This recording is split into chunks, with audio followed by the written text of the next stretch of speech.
Hello everyone, welcome back to Indian super nerd. तो इस video में थंडरबोल्ट्स के काफ़ी स्पॉयलर्स होंगे, तो जिन्होंने मूवी नहीं देखी है और चाहते हैं स्पॉइल ना होना तो पहले मूवी देख लो। तो हम पहले बात कर लेते हैं इस मूवी के प्लॉट की। तो ये मूवी 2 घंटे की है, जिसमें 2 पोस्ट क्रेडिट सीन है। और पहला पोस्ट क्रेडिट सीन इतना इंपॉर्टेंट ना हो, बट दूसरा पोस्ट क्रेडिट सीन काफ़ी इंपॉर्टेंट है। इस मूवी का फर्स्ट हाफ हमको थोड़ा बहुत सेंट्री का ओरिजिन बताता है और सेंट्री की स्टोरी का बेस बनाता है। इस मूवी में वेल डे फॉन्टे एक्सपेरिमेंट करती है रॉबर्ट रेनॉल्ड्स पर, जो ड्रग एडिक्ट होता है, और उसको सेंट्री प्रोजेक्ट में शामिल करती है। अब सेंट्री प्रोजेक्ट वो प्रोजेक्ट होता है जिसमें वेल की कोशिश होती है एवेंजर से भी 1000 गुना ताकतवर एक सुपर हीरो बनाने की, जिसको वो कंट्रोल करके सुप्रीम बन सके। और वो ऐसा कर भी लेती है।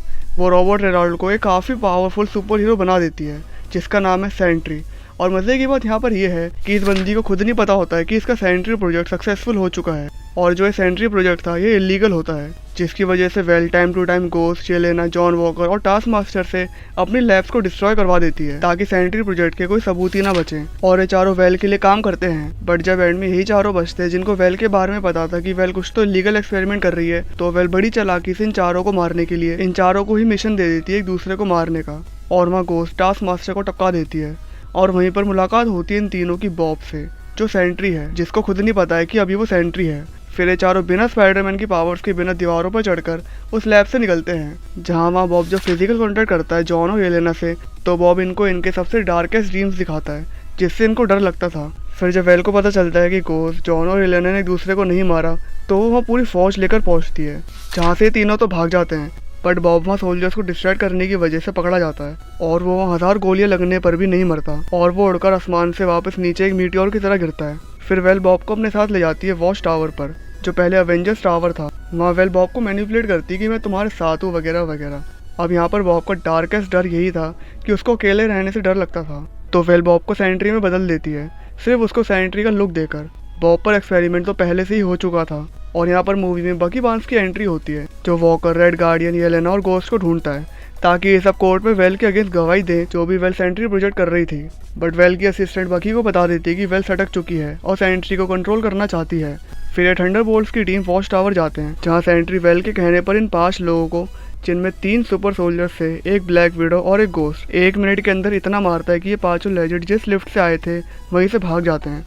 और यहाँ ये बकी का हाथ तोड़ता है और जॉन वॉकर की शील्ड को एक रबड़ की तरह मोड़ देता है। और यहाँ पर एक सीन आता है जहाँ पर वेल थंडरबोल्ट से बात करते करते अपनी बियर ग्लास में डालती है, और जिसने मूवी देखी उसके दिमाग में ज़रूर से एक सीन क्लिक हुआ होगा, और वो एवेंजर्स 1 में आयरन मैन का एवेंजर टावर में लोकी से बात करने वाला सीन।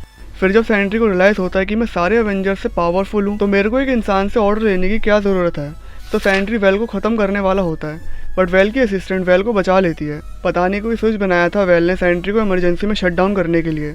बट यहाँ शुरू होती है असली तबाही। सेंट्री की डार्क पर्सनैलिटी, जिसका नाम वॉइड है, वो सेंट्री पर टेक ओवर कर लेती है, और वॉइड पूरे न्यूयॉर्क शहर को अंधेरे में कर देता है। और ये पर्सनैलिटी बॉब के अंदर का अंधेरा था, जो भी उसने बचपन में या फिर कोई ट्रोमेटिक एक्सपीरियंस करा था, वही वॉइड होता है। मतलब एक ऐसी खाली और अंधेरे वाली जगह जहाँ पर सब बुरी चीज़ें हैं। फिर थंडरबोल्ट्स की टीम वॉइड में जाकर अपने सबसे बड़े फियर का सामना करते हैं, और वहाँ पर बॉब भी होता है। तो ये थंडरबोल्ट्स की टीम बॉब को रियलाइज़ करवाते हैं कि बॉब अकेला नहीं है, और ये सब बॉब के अच्छे दोस्त हैं, एकदम फैमिली की तरह।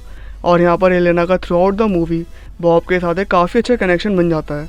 और जो बॉब का फियर था अकेले रहने का, क्योंकि बॉब के मम्मी पापा के बीच में झगड़े होते थे और बॉब तब काफ़ी अकेला महसूस करता था। फिर बॉब वॉइड से लड़ता है, और वॉइड बॉब को फिर से अंधेरे में डालने वाला था, उसको ये महसूस करवा के कि वो अकेला है। बट जैसा मैंने कहा, येलेना और बाकी सब बॉब को अकेला नहीं छोड़ते, तो बॉब दोबारा कंट्रोल में आ जाता है और वॉइड वहाँ से चला जाता है। और वॉइड चला गया तो मतलब अंधेरा भी ख़त्म हो गया, और न्यूयॉर्क शहर पर से अंधेरा हट जाता है, और सेंट्री दोबारा नॉर्मल हो जाता है। और अब बारी थी वेल को मारने की।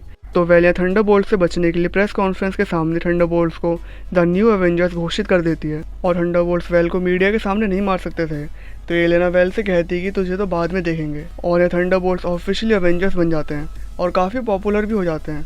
और इस एवेंजर्स की टीम में बॉब भी होता है, जिसके बारे में हम थोड़ी देर में बात करते हैं। तो इस मूवी में 2 पोस्ट क्रेडिट सीन्स हैं, जिसमें मिड क्रेडिट सीन में हम देखते हैं कि अब खाने पीने की चीज़ों पर इन नए एवेंजर्स की फ़ोटो लग चुकी थी, जैसे फैंटास्टिक 4 में भी इन पॉपुलर फैंटास्टिक 4 की लगी थी। और एंड क्रेडिट सीन काफ़ी इंपॉर्टेंट है, जो 14 महीने बाद टेक प्लेस करता है। वहाँ पर ये अवेंजर्स डिस्कस करते हैं कि अगर हम अवेंजर्स हैं तो कैप्टन अमेरिका जो सैम विल्सन है वो भी एक टीम बना रहा है, तो वो टीम का क्या नाम होगा। अब आप लोग याद करो captain America brave new world का पोस्ट क्रेडिट सीन, जहाँ पर द लीडर सैम विल्सन को वार्न करता है कि वो आ रहे हैं, तो सैम उस खतरे के लिए एक टीम बनाने में लग जाता है। तो यही उसी चीज़ को लेकर डिस्कशन हो रहा था। और यहाँ पर बॉब भी होता है, जिसने फिलहाल 14 महीनों से सेंट्री की पावर्स को यूज़ नहीं करा है, क्योंकि अब ये डेंजरस हो सकता है कि अगर बॉब ने सेंट्री की पावर्स को यूज़ करा तो क्या पता वॉइड दोबारा सेंट्री पर कंट्रोल कर ले। और इन न्यू एवेंजर्स बॉब को भी अपनी टीम का हिस्सा मानते हैं, क्योंकि जैसे ही बॉब ने ऐसा फील करा कि वो लेफ्ट आउट हो रहा है तो वॉइड दोबारा आ जाएगा। अब जो इसके बाद होता है वो काफ़ी इंटरेस्टिंग और इम्पोर्टेंट है। इन एवेंजर्स को सिग्नल आता है कि कोई स्पेसशिप इनके अर्थ के एटमॉस्फेयर में एंटर हो रही है, और वो शिप होती है फैंटास्टिक फोर की।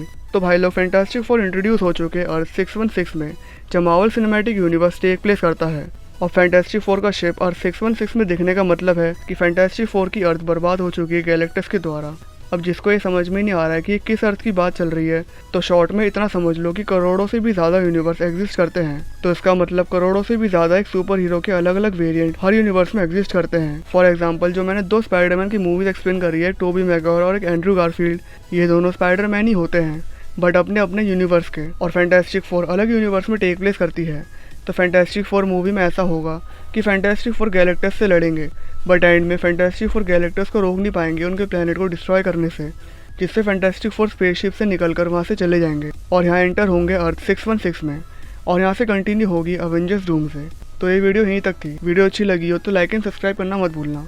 मिलते हैं आपसे नेक्स्ट वीडियो में, तब तक के लिए keep watching Indian super nerd.